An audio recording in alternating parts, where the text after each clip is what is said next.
അങ്ങനെ രാജീവ് ചന്ദ്രശേഖർ കളം നിറഞ്ഞാടാൻ തുടങ്ങിയിരിക്കുകയാണ്.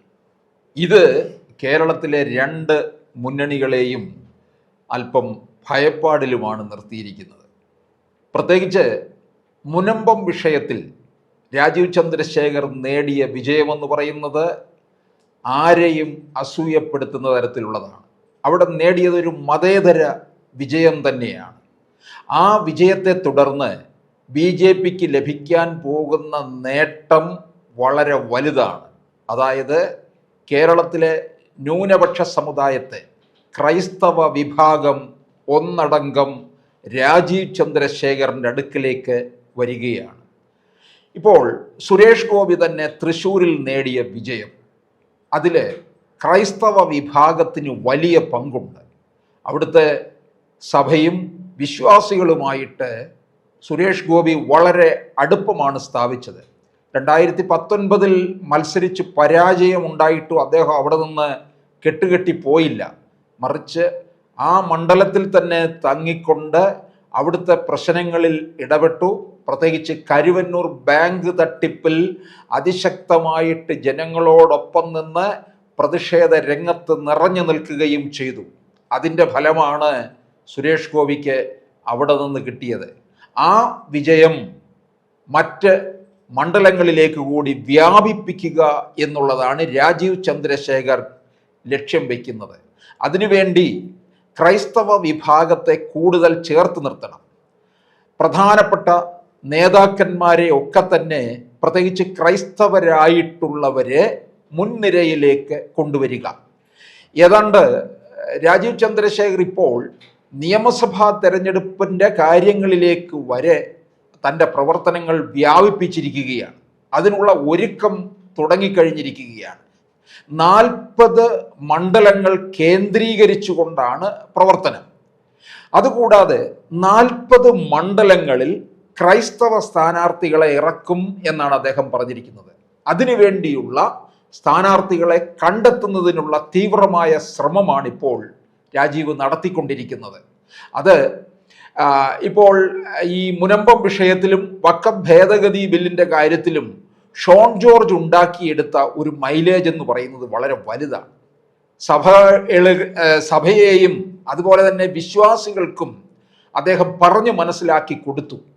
അങ്ങനെ ഇപ്പോൾ കേന്ദ്രത്തിലേക്ക് സഭയ്ക്ക് എന്തെങ്കിലും കാര്യങ്ങൾ ധരിപ്പിക്കാനുണ്ടെങ്കിൽ അത് ഇപ്പോൾ ഷോൺ ജോർജ് വഴിയാണ് നീങ്ങിക്കൊണ്ടിരിക്കുന്നത്. അങ്ങനെ ഷോണിന് വലിയൊരു പ്രാധാന്യം തന്നെ കിട്ടിയിട്ടുണ്ട്. ഇപ്പോൾ PC ജോർജിന് പോലും കിട്ടാത്തതിൻ്റെ അപ്പുറത്തുള്ള ഒരു സ്ഥാനമാണ് ഷോൺ ജോർജ് നേടിക്കൊണ്ടിരിക്കുന്നത്. അതുകൊണ്ട് തന്നെ രാജീവ് ചന്ദ്രശേഖർ പറഞ്ഞു കഴിഞ്ഞു, ഷോൺ ജോർജിന് പാലയിലോ പൂഞ്ഞാറിലോ എവിടെയാണ് മത്സരിക്കേണ്ടതെന്ന് വെച്ചാൽ മത്സരിക്കാൻ തയ്യാറെടുത്തുകൊള്ളാൻ പറഞ്ഞിരിക്കുകയാണ്. അത് വരാൻ പോകുന്ന നിയമസഭാ തെരഞ്ഞെടുപ്പിൽ അത് അത്തരത്തിലുള്ള ഒരു സ്വാതന്ത്ര്യം തന്നെ കൊടുത്തിരിക്കുന്നതിൻ്റെ അർത്ഥം ക്രൈസ്തവരെ കൂടുതൽ അടുപ്പിക്കുക എന്നുള്ളതാണ്. അത് PC ജോർജിലൂടെയും സാധിക്കും എന്ന് രാജീവ് ചന്ദ്രശേഖർ മനസ്സിലാക്കുന്നുണ്ട്. പ്രത്യേകിച്ച് UDF സമീപ കാലത്തായിട്ട് നമ്മൾ കാണുന്നത് മുസ്ലിം ലീഗിൻ്റെ ആധിപത്യത്തിൽ നിൽക്കുകയാണ്. അത് അവർക്കുണ്ടാക്കുന്ന അപകടം ചില്ലറയല്ല. ആ അപകടം അവർക്ക് ഇതുവരെ മനസ്സിലാക്കാനും കഴിഞ്ഞിട്ടില്ല. അങ്ങനെ വന്നപ്പോഴാണ് ക്രൈസ്തവര് പൊതുവെ ഒഴിഞ്ഞു മാറിയത്. ആ ഒഴിഞ്ഞുമാറ്റം അവര് BJPയിലേക്ക് ഒന്ന് ആശ്രയിക്കുകയും ചെയ്തു. തൃശ്ശൂരിൽ മറ്റും നരേന്ദ്രമോദിയും അമിത്ഷായും ഒക്കെ വന്ന സമയത്ത് പലതവണയും ബിഷപ്പുമാരുമായിട്ടുള്ള കൂടിക്കാഴ്ച നടത്തിയിട്ടുള്ളതാണ്. ഇക്കഴിഞ്ഞ ക്രിസ്മസ് ന്യൂ ഇയർ സമയത്ത് ബിഷപ്പുമാരുമായിട്ട് സ്നേഹവിരുന്നിൽ പങ്കെടുക്കുകയും ഒക്കെ ചെയ്തു. ഇതൊക്കെ BJPക്ക് വലിയ വലിയ നേട്ടം തന്നെയാണ് ഉണ്ടാക്കി കൊടുത്തിരിക്കുന്നത്. അതുപോലെ ഈ സ്ഥാനാർത്ഥികളെ നിർണയിക്കുന്ന കാര്യത്തിലൊക്കെ തന്നെ വളരെ ഈ ക്രൈസ്തവർക്ക് മുൻതൂക്കമുള്ള ഇടങ്ങളിൽ അവരിൽ തന്നെ പ്രധാനികളായിട്ടുള്ളവരെ രംഗത്തേക്ക് കൊണ്ടുവരിക എന്നുള്ളതാണ് രാജീവ് ലക്ഷ്യം വയ്ക്കുന്നത്. ആ ലക്ഷ്യം വിജയിക്കും എന്ന് തന്നെയാണ് രാജീവ് കണക്ക് കൂട്ടുന്നത്. ഇത് രാജീവ് ചന്ദ്രശേഖരനെ ഇറക്കിയിരിക്കുന്നത് കേന്ദ്ര നേതൃത്വമാണ്. അമിത്ഷായും നരേന്ദ്രമോദിയുമായിട്ടുള്ള ഒരു ടീം തന്നെയാണ് രാജീവിനെ ഇങ്ങോട്ട് ഇറക്കിയിരിക്കുന്നത്. അതുകൊണ്ട് ഈ ഗ്രൂപ്പ് പ്രവർത്തനം നടത്തി ബി ജെ പിക്കകത്ത് ഉള്ളവർ ബി ജെ പിയെ തകർക്കാൻ ശ്രമിച്ചാലും അത് അവർക്ക് തന്നെ ദോഷമായിട്ട് മാറുകയുള്ളൂ. കാരണം മോദിയുടെ നേരിട്ട് ഉള്ള ഒരു നിയമനമാണ് രാജീവ് ചന്ദ്രശേഖർ. അതുകൊണ്ട് തന്നെ വളരെ സൂക്ഷിച്ചാണ് വിഭാഗീയ പ്രവർത്തനങ്ങൾ നടത്തിയവർ നിൽക്കുന്നത്. രാജീവിൻ്റെ കുടക്കീഴിൽ ഇപ്പോൾ എല്ലാം മറന്ന് അവരെ അണിനിരന്നിരിക്കുകയാണ്. അത് രാജീവ് കൂടുതൽ നേട്ടമുണ്ടാക്കുകയും ചെയ്യും എന്നുള്ളതാണ് വ്യക്തമാകുന്നത്. അതിൻ്റെ ഒരു ആദ്യ പടി തന്നെയാണ് ഈ ക്രൈസ്തവ വിഭാഗത്തെ വോട്ടാക്കി മാറ്റാനുള്ള രാജീവിൻ്റെ തന്ത്രം. ആ തന്ത്രം ഏത് തരത്തിലേക്ക് വിജയിക്കും എന്നുള്ളതാണ്. അതിനാണ് ഷോൺ ജോർജിനെയും പി സി ജോർജിനെയും ജേക്കബ് തോമസിനെയും അൽഫോൺസ് കണ്ണന്താനത്തെയും ഒക്കെ ഈ രാജീവ് ചന്ദ്രശേഖർ ഉപയോഗിക്കും എന്നുള്ളത് കൃത്യമാണ്. അതുപോലെ കേന്ദ്ര നേതൃത്വവുമായിട്ട് ബിഷപ്പുമാർക്ക് കൂടിക്കാഴ്ച നടത്താനുള്ള അവസരവും രാജീവ് ഒരുക്കും. കാരണം പല സഭകൾക്കും അവരുടേതായ ആവശ്യങ്ങൾ പലതുമുണ്ട്. പ്രത്യേകിച്ച് കോൺഗ്രസ് ഭരിക്കുന്ന കാലത്ത് ബിഷപ്പുമാരുടെ അടുക്കലും സഭയോടും ഒക്കെ തന്നെ തെരഞ്ഞെടുപ്പ് കാലത്ത് മാത്രമേ ഇവർ അടുത്ത് വന്നിട്ടുള്ളൂ. അത് വോട്ടിന് വേണ്ടി മാത്രം ആയിരുന്നു എന്നുള്ളതാണ്. അത് മാറ്റി നിർത്തി ഈ കോൺഗ്രസിനെ മാറ്റി നിർത്തി. പൊതുവെ കേരളത്തിലെ ക്രൈസ്തവർ മുഴുവൻ കോൺഗ്രസിനോടൊപ്പമായിരുന്നു എന്നുള്ളത് പകൽ പോലെ സത്യമായിട്ടുള്ള കാര്യമാണ്. അതിലാണ് ഇപ്പോൾ മാറ്റം വന്നിരിക്കുന്നത്. അതുകൊണ്ട് കോൺഗ്രസ് ഇപ്പോൾ അങ്കലാപ്പിലാണ്. കോൺഗ്രസിന് അറിയാം, വരാൻ പോകുന്ന നിയമസഭാ തിരഞ്ഞെടുപ്പായാലും പഞ്ചായത്ത് തിരഞ്ഞെടുപ്പായാലും ഇതിലൊക്കെ ക്രൈസ്തവരുടെ വോട്ട് നേടി വിജയിക്കാം എന്ന് കരുതണ്ടെന്ന് കൃത്യമായി അവർ മനസ്സിലാക്കുന്നുണ്ട്.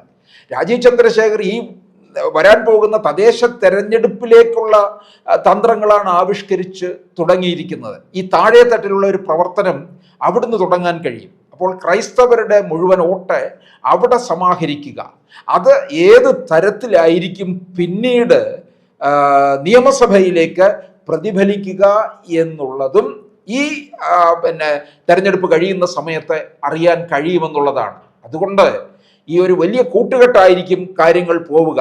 മുമ്പ് കണ്ണൂരിൽ നിന്നുള്ള ഒരു ബിഷപ്പ് പറഞ്ഞത് നമ്മളാരും മറന്നിട്ടില്ല. ഞങ്ങൾക്ക് റബ്ബറിന് 300 രൂപ തരൂ, നിങ്ങൾക്കൊരു MBA തരാമെന്ന് പറഞ്ഞ ബിഷപ്പ് പാംപ്ലാനിയുടെ വാക്കുകൾ ഇപ്പോഴും അന്തരീക്ഷത്തിൽ നിൽക്കുന്നുണ്ട്. അവർക്ക് കർഷകരുടെ ആവശ്യങ്ങൾ, അതാണ് പരിഗണന നൽകേണ്ടത്. കർഷകരുടെ ആവശ്യങ്ങൾ പരിഗണിക്കുന്നതിൽ BJP സർക്കാർ എപ്പോഴും ഒരു പടി മുൻപിൽ തന്നെയാണ്. അത് ഇവർക്ക് കേരളത്തിൽ വോട്ടാക്കി മാറ്റാൻ കഴിയും എന്നറിയാം. പ്രത്യേകിച്ച് ദക്ഷിണേന്ത്യയിൽ BJP കേന്ദ്ര നേതൃത്വം വലിയ നോട്ടമിട്ടിരിക്കുന്ന ഒരു സാഹചര്യം. ആ സാഹചര്യം ഈ ന്യൂനപക്ഷത്തെ ഉപയോഗിച്ചുകൊണ്ട് മുമ്പോട്ട് പോവുക. അതുകൊണ്ടാണ് ഈ ക്രൈസ്തവരിൽ പ്രധാനികളായിട്ടുള്ള ഒരു 40 പേരെ കണ്ടെത്തി 40 മണ്ഡലങ്ങളിൽ ക്രൈസ്തവ സ്ഥാനാർത്ഥികളെ നിശ്ചയിക്കാൻ അങ്ങനെ ഒരു തീരുമാനത്തിലേക്ക് പാർട്ടി പോകുന്നത്. അത് ഈ ക്രൈസ്തവ സ്ഥാനാർത്ഥികളെ രംഗത്തിറക്കുമ്പോൾ അത് ക്രൈസ്തവ വിഭാഗത്തിലുള്ള വോട്ട് മുഴുവൻ BJPയിലേക്ക് കൊണ്ടുവരാൻ കഴിയുമെന്നുള്ളതാണ്. 40 ഇടങ്ങളിൽ മത്സരിച്ചാൽ പോലും മറ്റ് 100 മണ്ഡലങ്ങളിലെയും ക്രൈസ്തവരെ BJPയിലേക്ക് നിർത്താം എന്നുള്ള ഒരു കണക്കുകൂട്ടലുണ്ട്. എന്തായാലും രാജീവ് ചന്ദ്രശേഖർ കളം നിറഞ്ഞാടുമ്പോൾ അതിൽ ഒരു പ്രധാനപ്പെട്ട കാര്യമാണ് ഈ ക്രൈസ്തവ വിഭാഗത്തെ BJPയിലേക്ക് കൊണ്ടുവരിക എന്നുള്ളത്.